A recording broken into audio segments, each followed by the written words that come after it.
बच्चों आज आपकी नोबेल की एक्टिविटी के अंतर्गत जो थीम है वो क्या है, मैं भी हूँ वैज्ञानिक।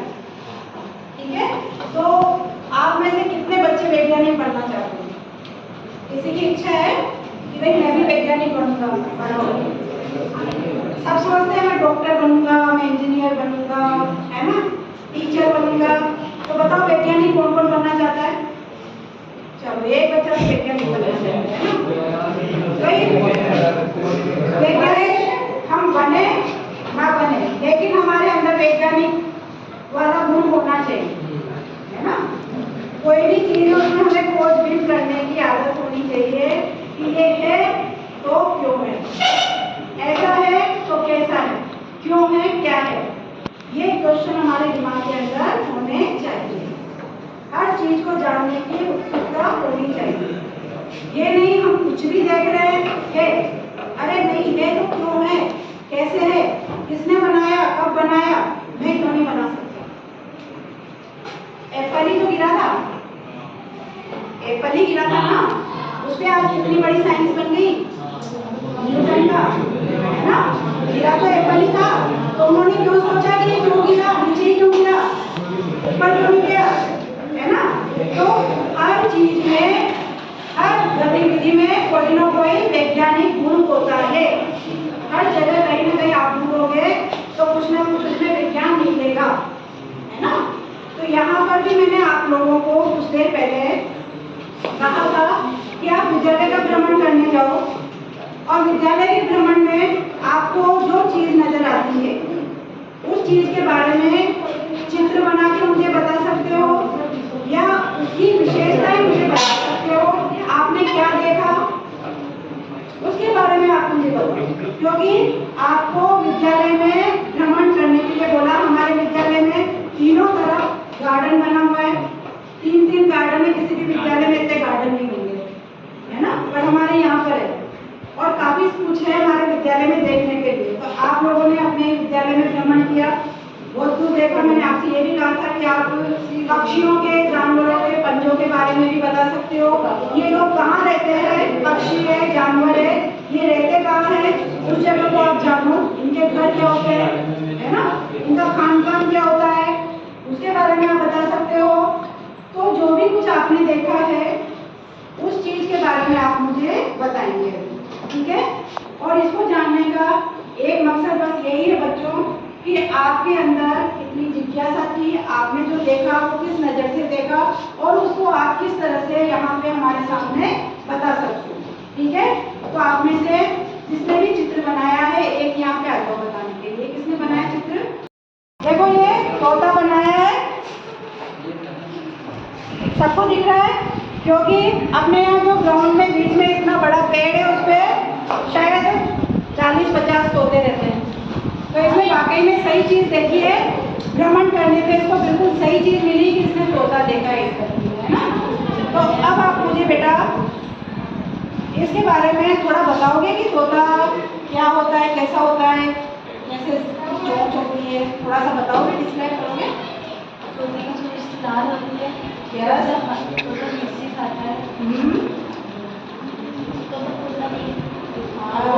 कलर भी तो होता होगा, हाँ हरे कलर होता है, हरे कलर का होता है, और बहुत से तोते बोलते और सीधे हो जाते हैं, बहुत से तोते बोलते भी हैं, लेकिन वो जो बोलते हैं वो बोलना भी तो हम ही सिखाते हैं, है ना, क्योंकि वो तो नकल करता है ना, तो वो तो नकल करता है, तो अपन ही सिखाते हैं उसको।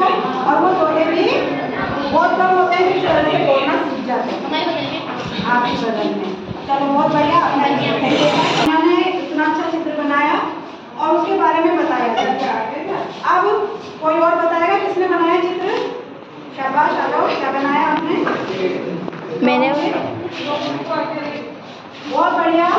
देखो इन दोनों बच्चों ने वही चीज बनाई है जो यहाँ पर देखी है ना, क्योंकि अपने मर्जी से ये नहीं कि किसी और जगह की चीज यहाँ बना दी हो, जो इन्होंने यहाँ देखा वही बनाया है। पेड़ यहाँ पे हमारे यहाँ बहुत सारे हैं, तो उसी पेड़ का चित्र बनाया है। बताओ बेटा पेड़ के बारे में कुछ समझा सकते हो, बता सकते हो। पेड़ से अनाज, फल, फूल, सब्जियाँ, दवाइयाँ, औषधि और टेबलें, हाँ, लकड़ी मिलती है, लकड़ी से फर्नीचर बनता है। काम आती है जलाने से। बिल्कुल सही बात है। अच्छा ये बताओ कि लकड़ी सर्दियों में जलाने में काम आती है, तो क्या हमें पेड़ों को काट काट के जला लेना चाहिए? नहीं। तो फिर किसको जलाते हैं हम? सूखे बिल्कुल सही बात बेटा। जब पेड़ की कोई लकड़ी सूख जाती है उनको इकट्ठा करो और उन्हीं को जलाओ। सर्दियों में किसी हरे भरे पेड़ को काट के सुखा के जलाने की आवश्यकता नहीं है। क्यों? क्योंकि ये जो पेड़ है ये हमारे लिए संजीवनी है। क्यों संजीवनी है? क्योंकि इनसे सबसे जरूरी चीज हमें मिलती है ऑक्सीजन, जो हमारे जीने के लिए बहुत आवश्यक है ना बेटा? और बताओ पेड़ों से दवाइयाँ, और सबसे बड़ी बात है पक्षियों के लिए घर होते हैं। आप लोग तोते देखे होंगे ना, पेड़ पे रहते हैं, है ना? पेड़ पे रहते हैं ना, तो पक्षियों का घर भी होते हैं पेड़, और हरे भरे होते हैं तो सुंदर भी लगते हैं। कौन कौन से पेड़ देखे आपने यहाँ पर?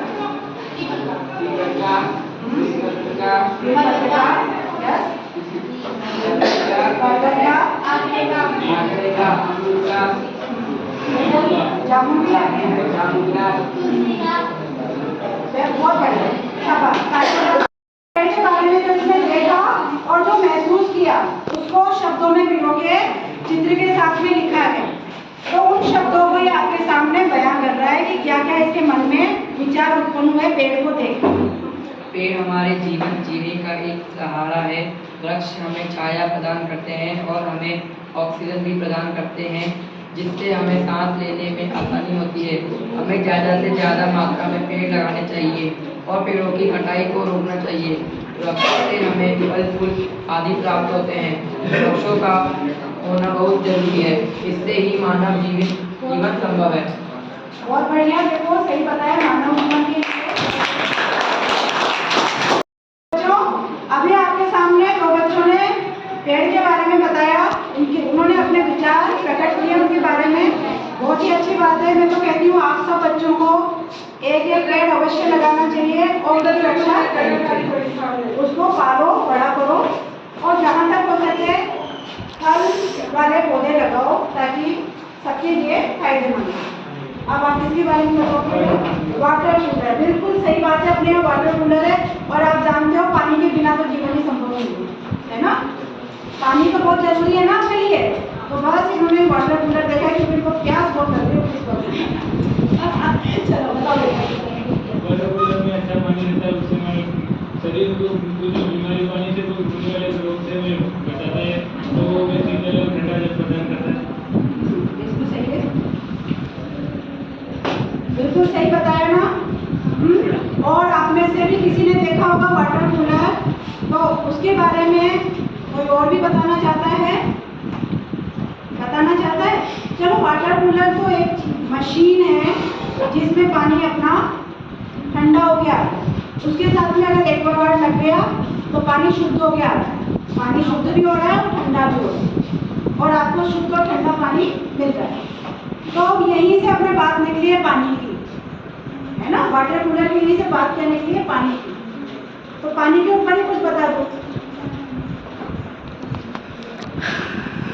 पानी हमारे बड़ोटी में पानी बहुत कम बचा है पीने योग्य, इससे हमें बचाना चाहिए, फालतू चीज में से काम नहीं करना चाहिए। बिल्कुल सही बात है। जल संरक्षण करना चाहिए। जल संरक्षण में पेड़ पौधे भी बहुत बड़ी भागीदारी निभाते हैं और जल संरक्षण बहुत आवश्यक है क्योंकि हमारा भूमिगत जल स्तर बहुत कम हो चुका है, बहुत कम रह गया है। यदि हमने इसका जल संरक्षण नहीं किया तो आने वाले समय में हमें पानी की ड्रॉप से पानी पीना पड़ेगा। ये स्थिति आने वाली है कि फिर ये कहा जाएगा बेटा स्प्रे मार के चला जाए स्कूल में, नहाने के लिए पानी नहीं है, है ना? स्प्रे मार ले पानी का, जैसे अभी सेंट का मारते ना परफ्यूम का, फिर पानी का स्प्रे मारोगे और बोतल को है ना ताले के अंदर रखोगे, तिजोरी के अंदर पानी को चोरी करके नहीं लेंगे। ये बात मजाक वाली नहीं है, ये वाकई में सही बात है कि अगर आज हमने जल संरक्षण नहीं किया तो आने वाले समय में पानी बहुत कम हो जाएगा। आप यूँ समझ लो पूरे विश्व में आप देखते होंगे कि चारों तरफ समुद्र ही समुद्र है, वो बात तो बहुत कम है ना? तो आप सोचोगे पानी पानी तो है, पानी कहाँ कम है? ये ना, लेकिन वो पानी पीने योग्य नहीं है बच्चों। पानी है वो तो खारा होता है, तो पीने योग्य थोड़ी होता है। पीने योग्य पानी कौन सा होता है बताओ?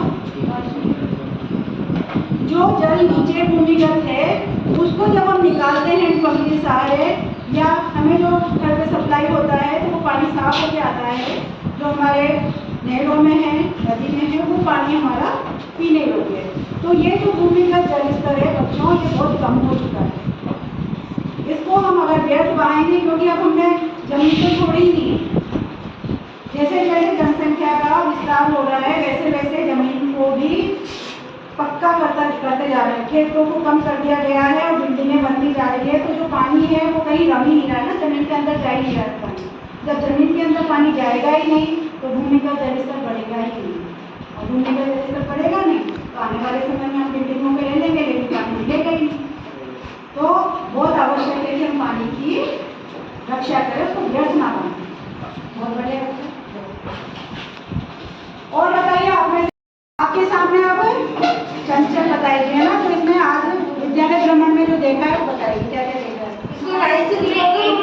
सबसे पहले हॉकी का पोस्टर है, फिर जैसे आगे बढ़ते हैं वहाँ पे एक गौशाला है जहाँ पे जो भी बीमार जानवर वगैरह होते हैं उनका इलाज किया जाता है। बहुत बढ़िया। स्कूल के अंदर बहुत सारे पेड़ पौधे हैं, कुछ काम के भी हैं और कुछ ऐसे भी हैं। इसमें जैसे वाटर कूलर लगा हुआ है जिससे हमें ठंडा पानी मिलता है, और जिससे कि हमारे शरीर को कुछ हानियाँ नहीं होती। और बताइए और क्या क्या है, और क्या देखा आपने? पेड़ पौधे हैं, हर चीज़ के खाने, मतलब किसी भी चीज़ पेड़ फल फूल के और फूलों के भी बहुत से पौधे लगे हुए हैं, अमरूद के पौधे हैं। और ग्राउंड भी है। जहाँ खेलते हो। हाँ, क्रिकेट का ग्राउंड है, हॉकी का ग्राउंड है, बास्केटबॉल, बास्केटबॉल, फुटबॉल, वॉलीबॉल। बहुत बढ़िया। यानी कि आपके यहाँ पे खेल का मैदान है जहाँ पे आप खेल भी सकते हो, और ये खेलना शरीर के लिए स्वास्थ्यवर्धक भी होता है ना। पहले स्वास्थ्य होता है। पहले माँ बाप कहते थे बेटा घर के अंदर आ, बहुत बार घूम रहा है, अंदर चल और पढ़ाई कर। अब माँ बाप कहते बेटा बाहर जाके खेल, बहुत अंदर रह गया तू। पहले कहते नहीं, अब तो मैं मोबाइल में खेलूंगा, है ना, वो जाता ही नहीं। तो इतना अंदर आ चुका है कि पहले बच्चे आउटडोर गेम खेलना इतना पसंद करते थे कि बुलाए बुलाए अंदर नहीं आते थे, और अब बच्चे इंडोर गेम खेलने में व्यस्त रहते हैं, वो बाहर जाना ही नहीं चाहते। तो खेल के मैदान भी इतने अच्छे अच्छे बने हुए हैं, उनमें जाओ खेलो, बहुत जरूरी है शरीर के स्वास्थ्य के लिए आउटडोर गेम्स, है ना। चलो आज की एक्टिविटी के लिए